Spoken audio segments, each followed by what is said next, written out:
ಮಕ್ಕಳು ಕುಡಿಯುವ ನೀರಿನ ಟ್ಯಾಂಕರಿಗೆ ಇಲ್ಲಿನ ಕೆಲವು ಧರ್ಮಾಂಧರು ವಿಷವನ್ನ ಬೆರೆಸುವ ಕೆಲಸವನ್ನ ಮಾಡಿದ್ರು. ಭಾಳ ಶಾಲೆ ಕಲ್ಸೋದು ಹುಡುಗರಿಗೆ ಭಾಳ ಶಾಣತನದಿಂದ ಶಾಲೆ ಕಲ್ಸ್ಯಾನವ.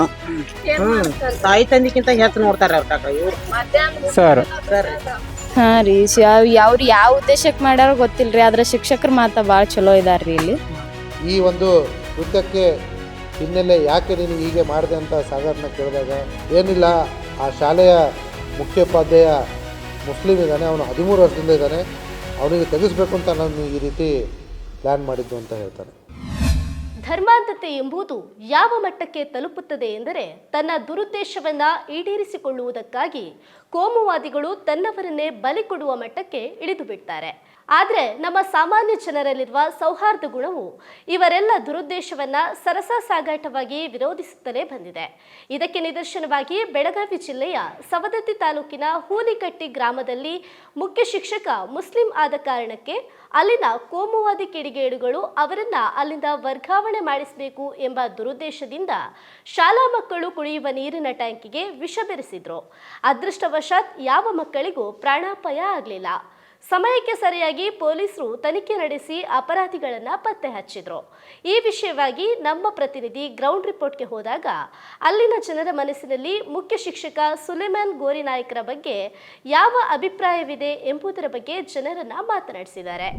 ಸವದತ್ತಿ ತಾಲೂಕಿನ ಹೂಲಿಕಟ್ಟಿ ಗ್ರಾಮದಲ್ಲಿ ಇರುವಂತಹ ಈ ಒಂದು ಸರ್ಕಾರಿ ಹಿರಿಯ ಪ್ರಾಥಮಿಕ ಶಾಲೆಯಲ್ಲಿರುವಂತಹ ಈ ಮಕ್ಕಳು ಕುಡಿಯುವ ನೀರಿನ ಟ್ಯಾಂಕರಿಗೆ ಇಲ್ಲಿನ ಕೆಲವು ಧರ್ಮಾಂಧರು ವಿಷವನ್ನ ಬೆರೆಸುವ ಕೆಲಸವನ್ನ ಮಾಡಿದ್ರು. ಇಲ್ಲಿ ಕೆಲಸ ಮಾಡುವಂತಹ ಮುಖ್ಯ ಶಿಕ್ಷಕರು ಮುಸ್ಲಿಂ ಧರ್ಮದವರು, ಅವರನ್ನ ಇಲ್ಲಿಂದ ವರ್ಗಾವಣೆ ಮಾಡಬೇಕು ಅಂತೇಳಿ ಈ ಸಂಚನ್ನ ಆ 3 ಜನ ಆರೋಪಿಗಳು ಮಾಡಿದ್ರು. ಪೊಲೀಸ್ ತನಿಖೆಯಿಂದ ಇವತ್ತಿನ ದಿನ 3 ಜನ ಆರೋಪಿಗಳು ಜೈಲಿನಲ್ಲಿದ್ದಾರೆ. ಈ ಕುರಿತು ಇಲ್ಲಿನ ಜನ ಏನ್ ಮಾತಾಡ್ತಾರೆ ಮತ್ತು ಆ ಮುಖ್ಯ ಶಿಕ್ಷಕರ ಬಗ್ಗೆ ಏನು ಅಭಿಪ್ರಾಯ ಇದೆ ಅನ್ನೋದನ್ನ ಇಲ್ಲಿನ ಜನರಿಂದ ಕೇಳೋಣ ಬನ್ನಿ. ಆ ಸರ್ ಮಾತ್ರ ಒಳ್ಳೆ ಮನುಷ್ಯ ರೀ. ಹುಡುಗರಿಗೆ ಏನ ತಿನ್ನಾಕ ಮನಸ್ಸು ಮಾಡಿದ್ರೆ ಊರಾಗಿಂದ ತಮ್ಮ ಮನ್ಯಾಗಿಂದ ನಾಷ್ಟಾದ ಕಟ್ಕೊಂಡ್ಬಂದು ಹುಡುಗರು ತಿನ್ನಿಸ್ತಿದ್ದಂತ. ಭಾಳ ಶಾಲೆ ಕಲ್ಸೋದು ಹುಡುಗರಿಗೆ ಭಾಳ ಶಾಣತನದಿಂದ ಶಾಲೆ ಕಲ್ಸ್ಯಾನವ. ಒಳ್ಳೆ ಮನುಷ್ಯ ಅದನು. ಮತ್ತು ಇಲ್ಲಿ ಮನೆಗೆ ಬರೋ ಮುಂದೆ ಹುಡುಗರನ್ನ ಸೈಡ್ ಹೋಗ್ರಿ ಅಂತೇಳಿ ಮುಂದೆ ಕರ್ಕೊಂಬಂದು ಅವ್ರನ್ನ ಬಸ್ ಸ್ಟ್ಯಾಂಡ್ ಕಳಿಸಿ ಮನೆಗೆ ಅದು ಹಿಂಗೆ ಅವ್ರ ಮನೆಗೆ ಹೋಗೋಂಗೆ ಕಳಿಸಿ ಹೋಗೋ ಒಳ್ಳೆ ಮನುಷ್ಯ ರೀ. ಮಕ್ಕಳ ಬಗ್ಗೆ ಭಾಳ ಕಾಳಜಿ ರೀ. ಆ ನಾಷ್ಟ ಅವು ಇಡ್ಲಿ ಅಂದ್ರೆ ಇಡ್ಲಿ ತಂದು ಮಾಡ್ಸ್ಕೊಂಬರ್ತಿದ್ದಂತ ತಮ್ಮ ಮನ್ಯಾಗಿಂದ. ಮತ್ತು ಈ ಉಪ್ಪಿಟ್ಟು ಅವಲಕ್ಕಿ ಅಂದ್ರೆ ಏನಾವು ಅಂತ ಹುಡುಗರು ಅದನ್ನೆಲ್ಲ ಮಾಡ್ಸ್ಕೊಂಬಂದು ಕೊಡ್ತಿದ್ದಂತ್ರಿ. ಅಷ್ಟು ಒಳ್ಳೆ ಮನುಷ್ಯ ಮಾಸ್ತಾರ ರೀ. ನನ್ನ ಫೇವರೇಟ್ ನಂದಿನಿ ಚೀಸ್. ಈಗ ಎಲ್ಲರ ಫೇವರೇಟ್ ನಂದಿನಿ ಚೀಸ್. ಇವರೆಲ್ಲ ಈ ರೀತಿ ಮಾಡಿದಾರ, ಈ ನಮೂನಿ ಮಾಡ್ಯಾರ ನೋಡ್ರಿ. ಅವ್ರು ಮಾಡಬಾರ್ದು ಮಾಡ್ಯಾರ. ಅವ್ರನ್ನ ಬಿಡಂಗಿಲ್ಲ ನೋಡ್ರಿ ಅವ್ರನ್ನ ಪಾಪ. ಅಲ್ಲ ಸಣ್ಣ ಮಕ್ಳು ಒಬ್ಬೊಬ್ಬರಿಗೆ ಒಬ್ಬೊಂದೊಂದು ಮಕ್ಳು ಇರ್ತಾವ. ಅವ್ ಸತ್ತಿದ್ರೆ ಏನ್ಲಿ ತರ್ಬೇಕು ಅವ್ರ ಮಕ್ಕಳನ್ನ. ಅವ್ರಿಂದ ಏನ್ ತೊಂದರೆ ಆಗಿಲ್ಲ ಶಿಕ್ಷಕರಿಂದ. ತಾಯಿ ತಂದಿಕ್ಕಿಂತ ಹೆಚ್ಚು ನೋಡ್ತಾರೆ ಇವ್ರು ಸರ್. ಚಲೋ ಮನುಷ್ಯ ಅದನ್ರಿ ಪಾಪ. ಅವ್ರ ಕಡೆ ಏನು ಇದಿಲ್ರಿ. ಎಲ್ಲಾರು ಕೆಲ್ಸಕ್ ಹೋಗಾರ. ನಾವ್ ಬಡ್ರ ದುಡ್ಕೊಂಡ್ ತಿನ್ನಾರು ಯಾರು ಇಲ್ಲ ಇಲ್ಲಿ ಇಲ್ದಾಗ ಏನಾಗೈತನ ಆಕಿಗೆ ಗೊತ್ತ.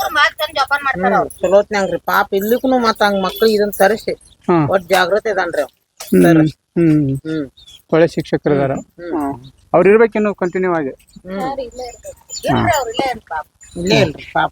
ಮಕ್ಳಿಗೆ ಶಿಕ್ಷಣ ಚಲೋ ಕೊಡ್ತಾನ. ಅರೆ ಅವ್ರ ರೀತಿ ಮಾಡಿ ತಪ್ಪ ಅವರು. ಆ ರೀತಿ ಅವ್ರು ಮಾಡ್ಬಾರ್ದ್ರಿ. ಅವ್ರಿಗೆ ಏನಾಗೋದು ಆಕತಿ ಅವ್ರಿಗೆ ಬಿಟ್ಟು ಕೊಟ್ಟಿಸೆ. ಆಕೆನ ದೇವಿನ ಅವ್ರನ್ನ ಎಲ್ಲಿ ಹೋಯ್ತಾಳ. ಅಲ್ಲ ಆ ರೀತಿ ಮಾಡಿದ್ರಲ್ಲ ಘಟನೆ ಅವತ್ತು ನೋಡಿದ್ರಿ ನೀವು?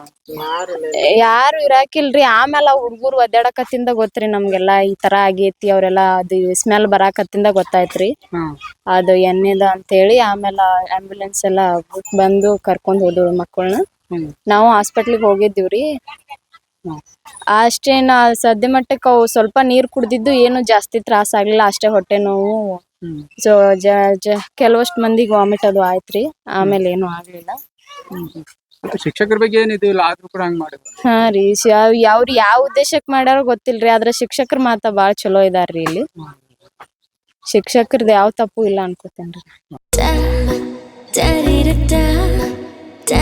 ಮತ್ತೆ ಮತ್ತೆ ಸವಿಯಬೇಕೆನಿಸುವ ಮೃದುವಾದ ನಂದಿನಿ ಪನ್ನೀರ್. ನಿಮ್ದೇ ಊರೊಳಗ ಸ್ಕೂಲ್ ಐತಿ ಇದು? ಈ ರೀತಿಯಲ್ಲಿ ಮಾಡಿದ್ದಾರೆ, ಇದ್ರ ಬಗ್ಗೆ ಏನು ಅನ್ಸುತ್ತೆ ನಿಮ್ಗೆ? ಅದನ್ನ ಸರ್ಕಾರದವ್ರ ಕ್ರಮ ತಗೋತಾರಲ್ರಿ, ಹ್ಮ್ ಅದಕ್ಕೆ ಅವ್ರ ಏನ್ ಪನಿಷ್ಮೆಂಟ್ ಕೊಡ್ಬೇಕು ಅವ್ರ ಕೊಡ್ತಾರ್ರಿ. ಆ ರೀತಿ ಮಾಡೋದಕ್ಕೆ ಏನ್ ಕಾರಣ ಅನಿಸ್ತದೆ ನಿಮ್ಗೆ? ಅದೇನ್ ಕಾರಣನು ಅದು ಗೊತ್ತಿಲ್ರಿ, ಅವ್ರ ಏನ್ ಉದ್ದೇಶ ಇಟ್ಕೊಂಡ್ ಮಾಡಿದ್ರ ಗೊತ್ತಿಲ್ಲ. ಹ್ಮ್. ಆದ್ರ ಅವ್ರಿಗೆ ಶಿಕ್ಷೆ ಆಗ್ಲೇಬೇಕು. ಅಲ್ಲ, ನಿಮ್ ಹುಡುಗರೆಲ್ಲ ಶಾಲೆ ಹೋಗ್ತಾರೆ? ನಮ್ ಹುಡುಗರ್ನ ಹೋಗ್ತಾರ್ರಿ.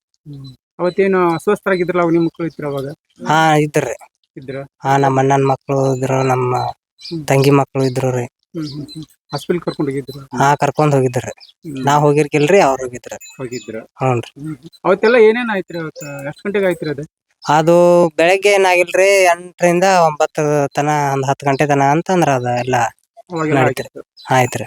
ಅವಾಗೆಲ್ಲ ಮಕ್ಕಳೆಲ್ಲ ಶಾಲೆಗೆ ಸೇರ್ಸಿದ್ರು? ಎಲ್ಲಾ ಮಕ್ಳು ಸಾಲಿಗೆ ಬಂದಿದ್ವ್ರಿ. ಅದ್ರ ನಂತರ ಸಾಲಿಗೆ ಬಂದ ನಂತರನ ಆಗೇತ್ರಿ ಅದು. ಅಲ್ಲಿ ಶಾಲೆ ಇದ್ದು ಎಷ್ಟು ವರ್ಷ ಆಯ್ತ್ರಿ? ಸಾಲಿ ಒಂದ್ 15-20 ವರ್ಷ ಆತ್ರಿ ಅದು. 15-20 ವರ್ಷ ಸಾರಿ ಇಲ್ಲ, ಒಂದ್ 20-30 ವರ್ಷನ ಆಗ್ಬೇಕು ಬಂದತ್ರಿ ಅದು. ಆದ್ರೆ ಯಾವಾಗ್ಲೂ ಇಂಥ ಘಟನೆ ನಡೆದಿಲ್ಲ? ಇಲ್ರಿ, ಯಾವ್ದು ಇದುವರೆಗೂ ಯಾವ್ದು ಘಟನೆ ನಡ್ತಿರ್ಕಿಲ್ರಿ ಇಲ್ಲಿ. ಅಂತ ಯಾವ್ದೇ ತರ ಯಾವ್ದು ಏನು ಇದ್ದಿರ್ಕಿಲ್ರಿ ಇಲ್ಲಿ. ಈ ವಿಷಯವಾಗಿ ತನಿಖೆ ಮಾಡಿದ ಪೊಲೀಸರು ಸುದ್ದಿಗೋಷ್ಠಿಯಲ್ಲಿ ಪ್ರಕರಣದ ಬಗ್ಗೆ ವಿವರವಾಗಿ ತಿಳಿಸಿದರು. ಈ ಒಂದು ಕೃತ್ಯಕ್ಕೆ ಹಿನ್ನೆಲೆ ಯಾಕೆ ನೀನು ಹೀಗೆ ಮಾಡಿದೆ ಅಂತ ಸಾಗರ್ನ ಕೇಳಿದಾಗ, ಏನಿಲ್ಲ, ಆ ಶಾಲೆಯ ಮುಖ್ಯೋಪಾಧ್ಯಾಯ ಮುಸ್ಲಿಂ ಇದ್ದಾನೆ, ಅವನು 13 ವರ್ಷದಿಂದ ಇದ್ದಾನೆ, ಅವನಿಗೆ ತೆಗೆಸಬೇಕು ಅಂತ ನಾನು ಈ ರೀತಿ ಪ್ಲ್ಯಾನ್ ಮಾಡಿದ್ದು ಅಂತ ಹೇಳ್ತಾನೆ. ಆ ಶಾಲೆಯಲ್ಲಿ ಒಟ್ಟು 41 ಮಕ್ಕಳು ಅಭ್ಯಾಸ ಮಾಡ್ತಾಯಿದ್ದಾರೆ. ಆ ಶಾಲೆ 1ರಿಂದ 5ನೇ ತರಗತಿವರೆಗೂ ಇರತಕ್ಕಂಥ ಶಾಲೆ, ಸರ್ಕಾರಿ ಹಿರಿಯ ಪ್ರಾಥಮಿಕ ಶಾಲೆ. 2 ಶಿಕ್ಷಕರಿದ್ದಾರೆ ಅಲ್ಲಿ. ಅದರಲ್ಲಿ ಈ ಮುಖ್ಯೋಪಾಧ್ಯಾಯರಾಗಿರ್ತಕ್ಕಂಥ ಸುಲೇಮಾನ್ ಗೋರಿನಾಯಕ್ ಅವರು ಕಳೆದ 12-13 ವರ್ಷದಿಂದ ಅಲ್ಲಿ ಕೆಲಸ ಮಾಡ್ತಾ ಇರೋಂಥದ್ದು ನಮ್ಮ ತನಿಖೆಯಲ್ಲಿ ಕಂಡುಬಂದಂಥ ಸಂಗತಿ. ಇದರಲ್ಲಿ ಆರೋಪಿತರಾಗಿರ್ತಕ್ಕಂಥ ಕೃಷ್ಣ ಮಾದರ್, ನಾಗನಗೌಡ ಪಾಟೀಲ್ ಮತ್ತು ಸಾಗರ್ ಪಾಟೀಲ್ ಎಲ್ಲರೂ ಕೂಡ ಅದೇ ಗ್ರಾಮದವರಾಗಿದ್ದು, ಹುಲಿಕಟ್ಟೆ ಗ್ರಾಮದವರಾಗಿದ್ದು.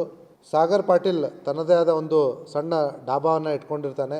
ಅದರ ಜೊತೆಗೆ ಅವನಿಗೆ ಜಮೀನು ಇದೆ 5 ಎಕರೆ, ಅದರಲ್ಲಿ ರೈತನಾಗಿ ಕೂಡ ಕೆಲಸ ಮಾಡ್ತಾಯಿದ್ದಾನೆ. ಇನ್ನು ಕೃಷ್ಣ ಮಾದರು ಇದೇ ಸಾಗರ್ ಪಾಟೀಲ್ಗೆ ಮುಂಚೆ ಡ್ರೈವರಾಗಿ ಕೆಲಸ ಮಾಡ್ತಾಯಿದ್ದ. ಅದ್ರ ಜೊತೆಗೆ ಬೇರೆ ಯಾರಾದರೂ ವಾಹನ ಚಾಲಕರಾಗಿ ಕರೆದ್ರೆ ಇವನು ಆನ್ ಕಾಂಟ್ರಾಕ್ಟ್ ಬೇಸಿಸ್ ಬೇರೆಯವ್ರ ಗಾಡಿ ತೆಗೆದುಕೊಂಡು ವಾಹನ ಚಾಲಕನಾಗಿ ಕೆಲಸ ಮಾಡ್ತಾಯಿದ್ದ. ನಾಗನಗೌಡ ಪಾಟೀಲ್ ಕೂಡ ಆಟೋ ಚಾಲಕನಾಗಿ ಕೆಲಸ ಮಾಡ್ತಾಯಿರ್ತಾನೆ. ಲೈಕ್ ಮೈಂಡೆಡ್ ಅನ್ನೋದಕ್ಕಿಂತ ಇವನು ಸಾಗರ್ ಪಾಟೀಲ್ ಅವ್ರನ್ನ ಯಾವುದೋ ಒಂದು ರಹಸ್ಯವನ್ನು ತನ್ನ ಹತ್ರ ಇಟ್ಕೊಂಡು ಅವನ್ನ ಕೃಷ್ಣ ಮಾದರ್ನಿಗೆ ಬ್ಲ್ಯಾಕ್ ಮೇಲ್ ಮಾಡಿ, ಈ ರೀತಿ ಮಾಡದೇ ಇದ್ದರೆ ನಾನು ಹಂಗೆ ಮಾಡ್ತೀನಿ ಹಿಂಗೆ ಮಾಡ್ತೀನಿ ಅಂತ ಅವನಿಗೆ ಹೆದರಿಸ್ಬಿಟ್ಟು ಮಾಡಿರ್ತಕ್ಕಂಥದ್ದು ನಮಗೆ ಕಂಡು ಬಂದಿರತಕ್ಕಂಥ ಅಂಶ. ನನಗಿಷ್ಟ ನಂದಿನಿ ತುಪ್ಪ, ಶುದ್ಧ ತುಪ್ಪ ಅಂದರೆ ನಂದಿನಿ. ನಮಗೆ ಇಲ್ಲಿವರೆಗೂ ತನಿಖೆಯಲ್ಲಿ ಇವರು 3 ಜನ ಕಂಡು ಬಂದಿರತಕ್ಕಂಥದ್ದು. ಮತ್ತು ಈಗಾಗಲೇ ಹೇಳಿದ ಹಾಗೆ ಒಬ್ಬ ಅಮಾಯಕ ಅಪ್ರಾಪ್ತ ಬಾಲಕನ್ನು ತಮ್ಮ ಕೃತ್ಯಕ್ಕೆ ಬಳಸ್ಕೊಂಡಿರ್ತಕ್ಕಂಥದ್ದು. ಆವತ್ತಿನ ದಿವಸ 11 ಜನ ಮಕ್ಕಳು ಅಸ್ವಸ್ಥರಾಗಿ ಆಸ್ಪತ್ರೆಗೆ ದಾಖಲಾಗಿದ್ದರು. ಈಗಾಗಲೇ ನಾವು FSLಗೆ ಇದರದ್ದು ತಪಾಸಣೆ ಮಾಡಲಿಕ್ಕೆ ಕಳಿಸಿದ್ವಿ. ಅದರ ರಿಪೋರ್ಟ್ ಕೂಡ ನಮಗೆ ಆಲ್ರೆಡಿ ಬಂದಿದೆ. ಹೂವಿಗೆ ಒಂದು ನೀರಿನ ಟ್ಯಾಂಕ್ ತೊಗೊಂಬಂದು ಅದನ್ನೆಲ್ಲ ಹಸತ್ನಾಗ ಸ್ವಚ್ಛ ಮಾಡಿ ಒಂದು ಕಟ್ಟಿ ಆ ಕಟ್ಟಿ ಮೇಲೆ ಅದನ್ನು ಇಟ್ಟು ಮಂದಿಗೆಲ್ಲ ಏನೈತೆಲ್ಲ ಹುಡುಗರಿಗೆ ವ್ಯವಸ್ಥೆ ಮಾಡೈತೆ ನೀರಿನ. ಅದ್ರ ಬಗ್ಗೆ 3 ಜನ ಆರೋಪಿಗಳ ಬಗ್ಗೆ ಅದೇನು ಸರ್ಕಾರಿ ಏನು ಮಾಡ್ತೈತಿ. ಈ ರೀತಿ ಇನ್ನೊಂದ್ಸಾರಿ ಆಗ್ಬಾರ್ದು. ಇಷ್ಟ ರೀ. ಮತ್ತಷ್ಟು ವಿಶೇಷ ವಿಡಿಯೋಗಳನ್ನು ನೋಡಲು ಮತ್ತು ಹೊಸ ವಿಡಿಯೋಗಳ ಬಗ್ಗೆ ತಿಳಿಯಲು ಈ ದಿನ .com ಯೂಟ್ಯೂಬ್ ಚಾನೆಲ್ ಸಬ್ಸ್ಕ್ರೈಬ್ ಮಾಡಿ ಮತ್ತು ಬೆಲ್ ಐಕಾನ್ ಕ್ಲಿಕ್ ಮಾಡಿ.